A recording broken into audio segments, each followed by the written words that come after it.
অবশেষে ঘোষণা করা হলো আইসিসি চ্যাম্পিয়ন্স ট্রফির আনুষ্ঠানিক সূচি।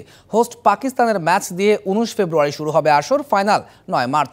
হাইব্রিড মডেলে আয়োজিত টুর্নামেন্টে ভারত তাদের সবগুলো ম্যাচ খেলবে আরব আমিরাতে। 20 ফেব্রুয়ারি ভারতের বিপক্ষে ম্যাচ দিয়ে শুরু হবে বাংলাদেশের মিশন।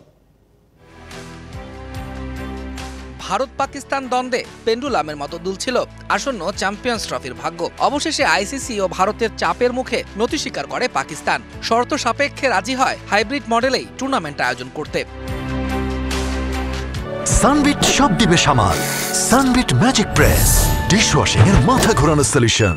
এই খবরের একদিন বাদেই চ্যাম্পিয়ন্স ট্রফির আনুষ্ঠানিক সূচি ঘোষণা করল আন্তর্জাতিক ক্রিকেট কাউন্সিল। পূর্ব নির্ধারিত 19 ফেব্রুয়ারি শুরু হচ্ছে আসর, ফাইনাল হবে 9 মার্চ।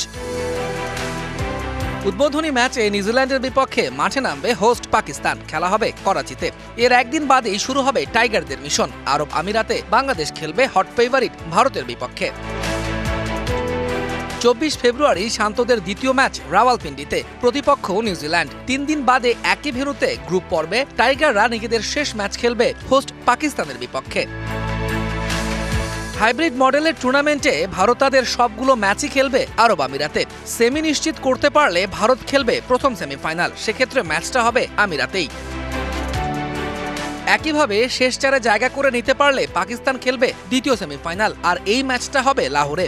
9 মার্চের ফাইনালের ভেন্যু রাখা হয়েছে লাহোরে, তবে ভারত ফাইনালে উঠলে সেই ম্যাচ চলে যাবে আমিরাতে। আর ফাইনালের জন্য রাখা হয়েছে একটি রিজার্ভ ডে। তৌহিদুল ইসলাম, ডিবিসি নিউজ ডেস্ক।